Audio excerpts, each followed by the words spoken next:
Will Houston remain an economic powerhouse? Is our current mass transit plan truly feasible?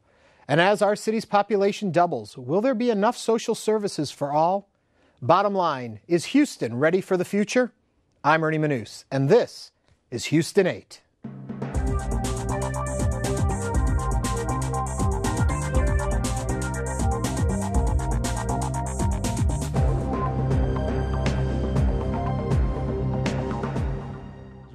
Last night, HoustonPBS spent an hour of prime time exploring the issues surrounding our area's growth. As I talk to people in the neighborhoods, they're saying we want transit, we want bike paths, we want better sidewalks. We want you to invest that infrastructure funding in the places where this density is happening so that this density works.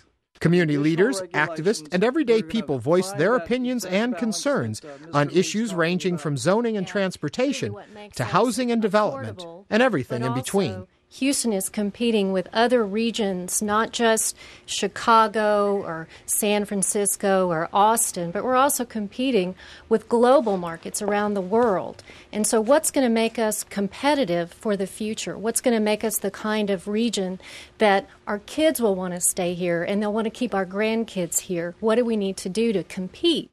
For as many issues as were discussed, just as many questions remain unanswered. By 2035, we expect to have a population of almost 9 million in our area. Houston of the 21st century is not going to resemble the Houston of the 20th century in quite the same way. We're going to be providing far greater range of options and choices for people in how they want to live. We need to develop a Houston pathway of planning that isn't prescriptive planning, but that provides context and opportunities. So the question remains, is Houston truly ready?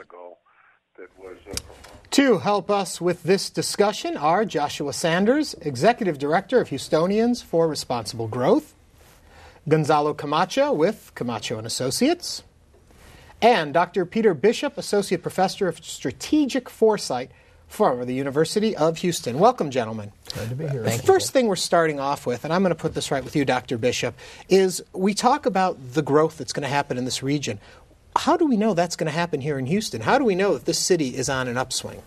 Well, the population growth has been going on for all the 20th century, and it would be hard to imagine a scenario in which it would stop. It could slow, it could be a little bit more, a little bit less, but we're looking at between 8 and 9 million people in this region, up from about 5. But I could give you a scenario right now. I could say with the problems with oil and gas, I could say with the economic crisis, I could say we could be in for quite a different city in a turn of events than we're expecting. There's no doubt about the fact that this will be a different city, but will it be a smaller city or will it be significantly less than 7 or 8 million people?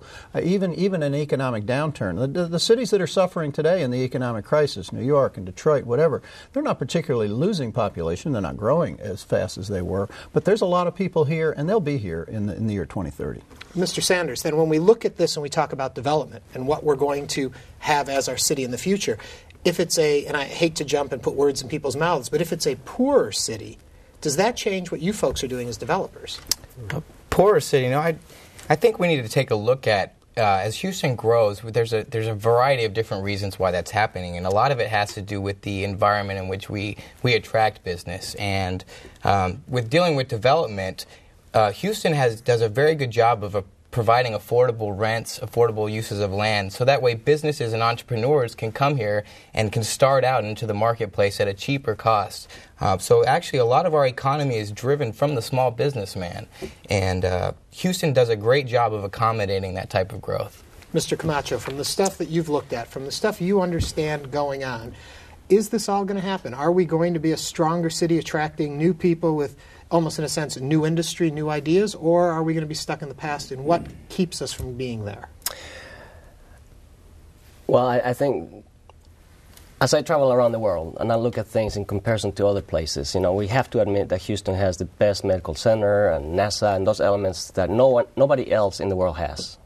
So would they demise? I don't think so. So I hear this talk about population growth, and very scary thought per se, and people are very concerned about it. But I had the opportunity to visit China, the city of Shenzhen, whichever way people say it. Fascinating. 25 years ago, this was a fishing village of 200,000 people. Today, the metropolitan area has 14 million people. So with my engineering mind, I think, well, if they have achieved what they have achieved in 25 years, aren't we as capable or more capable to go from 4 million to 9 million in 25 years? You bring up a very interesting point, but I wonder, growth between 200,000 to 4 million, is that a different set of circumstances than a 4 million to a 9 million? Well, obviously, the percentage increase is huge from a rural, basically agrarian society to an industrial society. We're already there. So doubling even the size of the population is more services and all of the things that come with it, but it's not a complete change of life. It could still be a lot of the same kind of life. So we have less of a challenge, I would say, than the countries, the cities he's talking about in China. Okay, so as we look at, as you mentioned, the medical center, NASA, we've mentioned oil and gas many, many times. There's talk of nanotechnology, a new industry coming in. Is that something as planners, as people visualizing the future, we should be concerned with, or is it something that just happens through happenstance? Well, let me pick up on what Josh was talking about, small business. There's two kinds of small businesses. Those small businesses which actually sell product outside the region, which actually bring money into the region, and those small businesses which are providing services in the region. I agree with you in terms of the small business entrepreneur here in Houston, low cost of doing business, and therefore we have tremendous services, restaurants and the hospitals and things like that. But the money going across the border is fundamentally still about 50% oil and gas money. And in that sense, are we really supporting the new small businesses, which are the high-tech entrepreneurs? And one of my problems has always been that Houston does not invest in high technology as much as many other places. I mean, we're about half of what Dallas invests, and Dallas itself is about half of what Austin invests, even though it's a much smaller economy. So we have a great medical center, but the tech entrepreneurs that I talk to have to go to Boston to get the money. They have to go to San Francisco to get the money. So we should try and help as much as possible. It has to be the market that determines, where the economics come from. But should we actually be helping with the development of entrepreneurial industries that will bring money in across the border, not having our entrepreneurs literally having to move to those places where the money is? A thought that pops into my mind, hearing all of you talk about this and talking about the growth of the city, did we experience artificial growth because of what happened in New Orleans? Because they talk about the size of the city and how many more people came here. But when looking at those statistics, are we taking into consideration a good chunk of a city came to us? That doesn't usually happen. Of course not, but that was 100 or 125,000 people, many of whom didn't stay. So that's another 50,000 people. In a city of 5 million, that's only a 1% increase. So then where are all these other people coming from? Where is it? Is it within the city? Well, there's, we've just had a rise in Fortune 500 companies that have come to Houston over the past couple of years. And, you got to step back and kind of take a look at why this is happening. And corporations locate to Houston because they can afford to pay their employees a reasonable wage, and their employees have a higher cost of living and a higher quality of life here. So, nobody's coming for the weather. We all know that. Or the beaches or the mountains. So a lot of that has to do because of the type of lifestyle that you can have here in Houston. Now, we were talking about lifestyle, and I heard you gentlemen talking about it even before we began the show, and the definition of lifestyle and quality of life and all of that. What do you people do in all of your positions that help aid that? And I'm going to start down there with Mr. Camacho. Good. I'm going to go back to Mr. Bishop because when we talk about population growth, when we talk in terms of traffic, we generally use a 4 or 5% annual traffic growth, ADT, average daily traffic, or annual, whichever. So if we look, and there's a lot of issues about traffic growth, but if we look at traditionally, we're looking at 4 or 5% traffic growth. But what we see in lifestyles is that technology is coming up, which is allowing us to telecommute, meaning we don't have to drive to work. Mm-hmm. So if we have a city like Houston who has policies that will focus in incentivizing the development of high tech and giving the ability to people to work at home or wherever else. So our aim is to reduce traffic by 4 or 5% annually. So if you look at Australia and all the other countries, they all have very interesting policies of you can work at home 3 out of the 5 days. So sometimes we think way too much into the issue and we forget the practical part of it. Right. I work at home. I had clients for a year that I've never met face to face. I've been in China working for a client in Houston. By the time I'm through with my work, he has my work finished at 8 o'clock in the morning because of the time zone change. So as an engineer, and I try to explain that to my fellow engineers, is that we have the ability to be on the beach or in the mountains working. So this idea of concentration of populations and things like that, I think is different. Okay, but then to follow your point through, then why do people come to the city anymore? If you can telecommute right from where you're at, it doesn't matter where the industry is. Well, there's a mistake that when we think of telecommuting in any kind of a change, we think that that's going to go from 100% one way to 100% another way. People who telecommute still get in their cars. I have students all over the world. Our program is completely online, so I've got students in Switzerland and the Netherlands and Australia, the same thing. But I come to the university to meet some students, and others I telecommute with. And so you get in the car 2 or 3 days, but it's not the 8 to 5. Everybody's on the road at 7 o'clock. I mean, I always tell people we got a great transportation system, 18, 20 hours a day. It's fantastic. It's just that rush. But I think what he's pointing out is that as it flattens out, people will be running around the city at different times, and therefore the rush hour traffic, which is really where the traffic problem is, it won't be as acute. But then, though, help me imagine this world where we do telecommute, where we live as the Jetsons, where, well, Mr. Jetson even went to work, but where you can stay home and you work from home. Will that have an impact on all the studies? Because we're looking, I think, at growth as the way we do it today and maybe in the near future.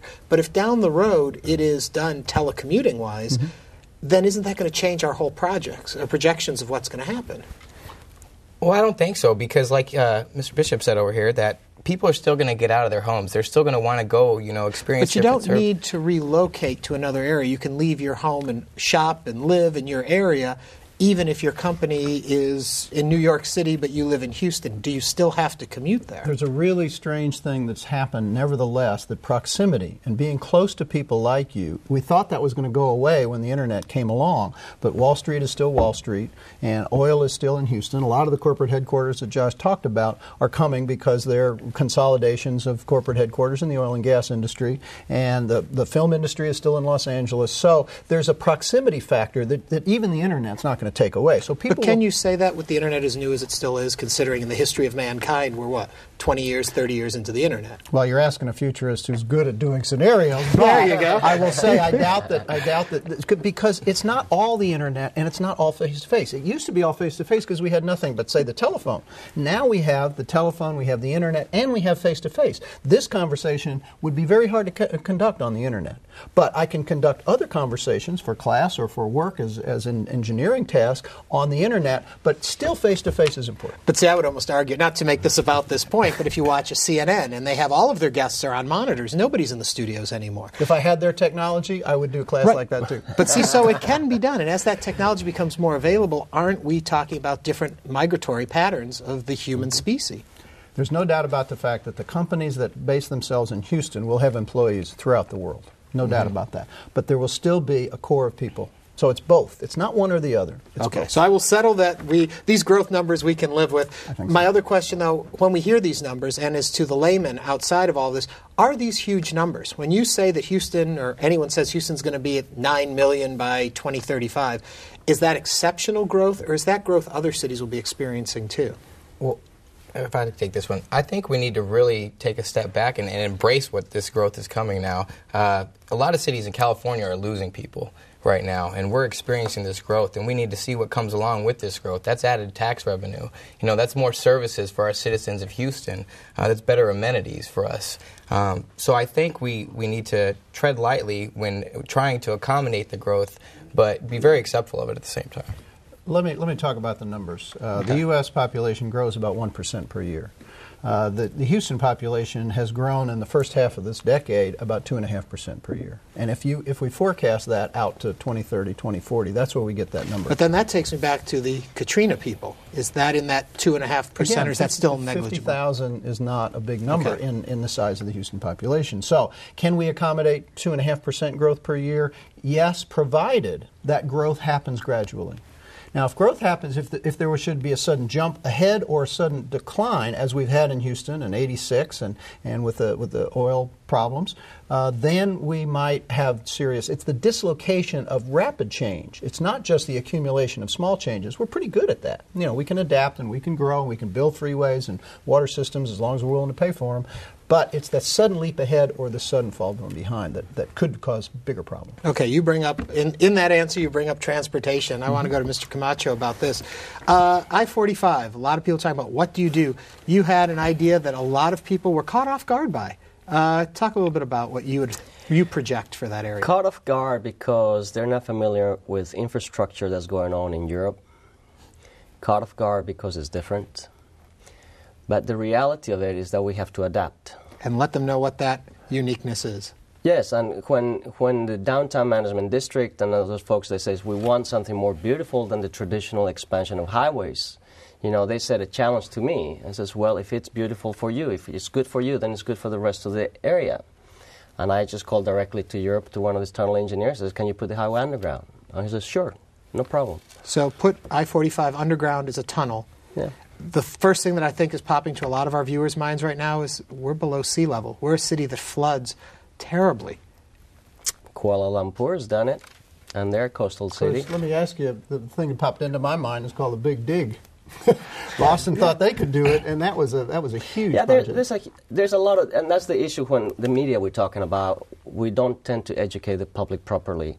So the Big Dig, big problem, But if you understand what the Big Dig is all about, it has nothing to do with tunnels. Oh, it has a failure of engineers to see what it was all about. Okay. When you talk to the engineers who know about tunnel engineering, when they say long before, says this is the methodology that you got to use, and the Big Dig used a dozen different methodologies that nobody in Europe uses anymore. And then if you look at the Big Dig, you have bridges, you have a urban planning project, and I tell people it's not a sort of roadway project.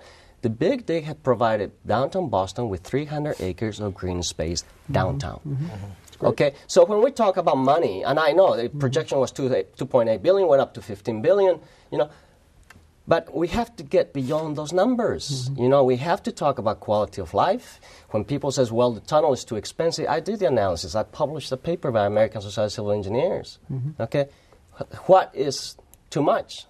Well, my numbers, I just calculated the life cycle of construction, is maybe 5-10% more per mile. That's great. Now, when we sat down with Gary Trish, the previous district engineer, and our councilman at the table, he pretty much says, listen, if this is what you want to do, we can do it as long as there's no design flaws or it doesn't cost more than 20%.